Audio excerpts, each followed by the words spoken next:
राधे राधे दोस्तों, जीवन सुयस YouTube channel में आपका स्वागत है।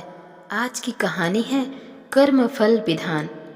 यह तो हमें पता है कि हमें कर्मों का फल भुगतना पड़ता है, लेकिन क्या हमें पूर्व जन्म का भी कर्म फल वर्तमान में भुगतना पड़ता है? इसे जानने के लिए चलते हैं एक कहानी की ओर। प्राचीन समय की बात है। एक राजा था। राजा बहुत नेक था और भगवान का भक्त था। उसने ठाकुर जी का एक बहुत बड़ा मंदिर बनवाया। राजकार्य से समय निकालकर वह सुनिश्चित रूप से भगवान ठाकुर के मंदिर में बैठकर भक्ति किया करता था। राजा को उस मंदिर में पूजा अर्चना के लिए एक सच्चे भक्त की जरूरत थी। राजा की वह तलाश भी एक दिन पूरी हो गई। राजा को एक ब्राह्मण पुजारी मिले। पुजारी बहुत नेक थे। वह ब्राह्मण बड़ा ही संतोषी एवं भगवत भक्त था। वह पूजा के कार्य के लिए राजा से कोई याचना नहीं करता था। राजा भी उसके स्वभाव व व्यवहार से बहुत प्रसन्न थे। ब्राह्मण को उस मंदिर में पूजा करते हुए कई वर्ष बीत गए, पर उसने राजा से कभी कोई वस्तु की मांग नहीं की, ना ही कोई प्रश्न खड़ा किया। वर्षों बाद राजा को एक पुत्र की प्राप्ति हुई। राजा ने अपने बालक का सही पालन पोषण किया, उसे सही शिक्षा दीक्षा दिलवाई। बड़े होने पर पुत्र की शादी एक सुंदर राजकन्या से कर दी गई। वह कन्या पड़ोस के राज्य की राजकुमारी थी। शादी होकर राजकुमारी ससुराल आई। एक दिन राजकुमार व राजकुमारी दोनों ही अपने शयन कक्ष में विश्राम कर रहे थे। राजकुमारी को नींद न आई, परंतु राजकुमार सो गया। काफी देर तक राजकुमारी जागती रही, टहलती रही। उसी कमरे में अचानक से उसकी नज़र दीवार पर लटकी हुई तलवार पर पड़ी। तलवार बहुत सुंदर थी। हीरे जवाहरात से जड़ित मुठ वाली एक तलवार थी। राजकुमारी ने तलवार को उठाया। जैसे ही म्यान से निकाला, तलवार चमचमा रही थी। राजकुमारी देखकर डर गई। डरते ही उसके हाथ से तलवार छूट गई। तेज धार वाली तलवार को देखकर डरी हुई राजकुमारी और हाथ से छूटी हुई तलवार जाकर राजकुमार के गर्दन पर जा पड़ी। गंभीर रूप से घायल होने के कारण राजकुमार की मृत्यु हो गई। राजकुमारी घबरा गई और पति के मरने का शोक करने लगी। वह सोचने लगी, हे प्रभु, मुझसे अचानक यह पाप कैसे हो गया? मेरे ही हाथों मेरे पति की मृत्यु हो गई। पर हे प्रभु, आप जानते हैं मैं निर्दोष हूँ, क्योंकि मैंने ऐसा जानबूझकर नहीं किया। पर अपने सास ससुर को भला मैं क्या कहूँगी? कौन करेगा मेरी बातों पर विश्वास? मेरे माता पिता को भी कलंक लगेगा। फिर मैं क्या करूं? कहाँ जाऊं? प्रातःकाल जब मंदिर का पुजारी कुएं पर स्नान करने आया तो उसे देखकर राजकुमारी ने विलाप करना शुरू कर दिया और कहने लगी, हाय राम, मेरे पति को किसी ने मार दिया। उसका विलाप सुनकर आसपास के लोग इकट्ठा हो गए। स्वयं राजा भी आ गए। राजकन्या से पूछा, राजकुमार को किसने मारा? वह बोली, मैं नहीं जानती कि मारने वाला कौन है, पर मैंने उन्हें ठाकुर जी के मंदिर में जाते हुए देखा था। राजा समेत कई लोग मंदिर में पहुँचे। वहाँ पहुँचने पर देखा कि ब्राह्मण पूजा अर्चना में लगे हुए हैं। लोगों ने उन्हें पकड़ लिया और बोले, तूने राजकुमार को क्यों मारा? ब्राह्मण ने कहा, मैंने तो राजकुमार का कमरा भी नहीं देखा। मैं वहाँ कैसे जा सकता हूँ? और जब जा ही नहीं सकता तो मारने का सवाल ही नहीं पैदा होता। ईश्वर जानता है मैंने ऐसा नहीं किया। फिर बिना देखे आप सब मुझे अपराधी क्यों समझ रहे हैं? राजा को ब्राह्मण पर कोई संदेह नहीं था, क्योंकि वह उनकी नेक नियति से परिचित थे। पर वहाँ उपस्थित लोग ब्राह्मण को ही अपराधी मान रहे थे। अनेकों के कहने पर राजा ने ब्राह्मण से कहा, मैं तुम्हें मृत्युदंड तो नहीं दूंगा, पर जिन हाथों से तुमने मेरे पुत्र का वध किया है मैं उन हाथों को तुम्हारे शरीर से अलग करने का आदेश देता हूँ।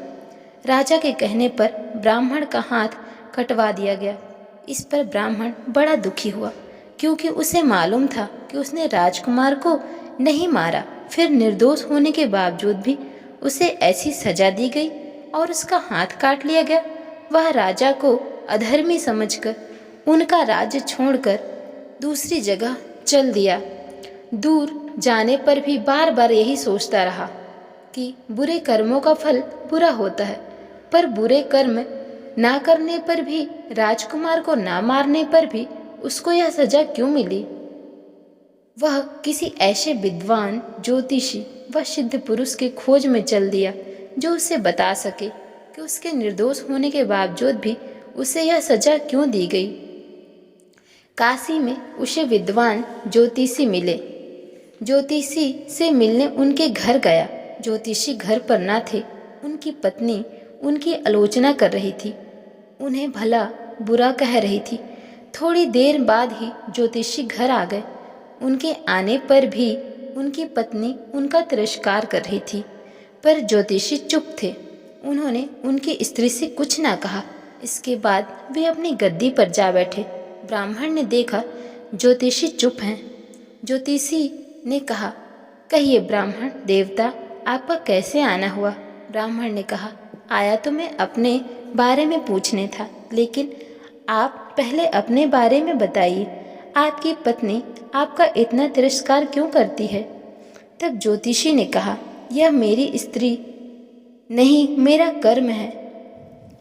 आपने ऐसा क्या कर्म किया था। ज्योतिषी बोले, पूर्व जन्म में मैं एक कौवा था। आज जो मेरी स्त्री है वह एक गधी थी, जिसकी पीठ पर एक घाव था और घाव की पीड़ा से यह बहुत दुखी थी। इसे घाव में बहुत दर्द होता था और मैं इसके घाव में रोज रोज चोंच मारकर इसको परेशान किया करता था। इसलिए इस जन्म में यह मेरा तिरस्कार किया करती है। यह मेरे पूर्व जन्म के कर्मों का फल है। मुझे इसका कोई दुख नहीं है। कर्म फल विधान है, समयानुसार सब ठीक हो जाएगा। ब्राह्मण ने फिर पूछा, महात्मन, राजा ने मुझ निर्दोष का हाथ क्यों कटवा दिया। मैंने ऐसा क्या पाप किया था। ज्योतिषी ने कहा, ब्राह्मण देव, राजा ने नहीं, आपके कर्म ने ही आपका हाथ कटवाया है। वह कैसे। ब्राह्मण ने पूछा। ज्योतिषी ने कहा, पूर्व जन्म में आप एक तपस्वी थे। राजकन्या गाय थी तथा राजकुमार कसाई था। वह कसाई जब गाय को मारने गया तब बेचारी गाय जान बचाकर आपके सामने से जंगल में भाग गई। पीछे से कसाई आया और उसने आपसे पूछा, इधर कोई गाय तो नहीं। जिस तरफ गाय गई थी उस तरफ आपने हाथ से इशारा कर दिया और कसाई ने उधर जाकर गाय को मार डाला। इतने में उस जंगल में शेर आया और गाय तथा कसाई दोनों को खाकर उनकी अस्थियां पास से गुजर रही गंगा जी के किनारे छोड़ गया। वर्षा के जल के प्रवाह से अस्थियां गंगा में समाहित हो गई। पुण्यदायी गंगा जी के प्रताप से कसाई को राजकुमार और गाय को राजकन्या का जन्म मिला। पूर्व जन्म में किए हुए उस कर्म ने एक रात्रि के लिए इन दोनों को एक साथ ला दिया, क्योंकि कसाई ने गाय को तलवार से मारा था। इसी कारण राजकन्या के हाथों अनायास ही तलवार गिरने से राजकुमार की मृत्यु हो गई। इस तरह अपना फल देकर कर्म निवृत्त हो गया और आपने जो हाथ से इशारे रूपी कर्म किए थे उस पाप कर्म से आपका हाथ कटवा दिया गया। अपने किए हुए जो शुभ अशुभ, अच्छे बुरे, पाप पुण्य कर्म हैं उनका फल हमें अवश्य ही भोगना पड़ता है। जैसे लोगों के बीच रहते हैं वे सब हमारे ही कर्मों के ही अभिव्यक्ति हैं। भाई बहन, पुत्र, स्त्री, संबंधी, गुरु आदि जो कोई भी हैं वे सब अपने ही कर्म हैं। सचमुच कर्मफल विधान कितना अकाट्य है, अटल है, अमिट है। अतः हम गुरु की शरण में रहकर, ईश्वर की शरण में रहकर क्यों ना हमेशा सच्चाई की मार्ग पर चलें, अच्छाई की मार्ग पर चलें और सदैव शाश्वत सुख व शांति प्राप्त करते रहें। राधे राधे।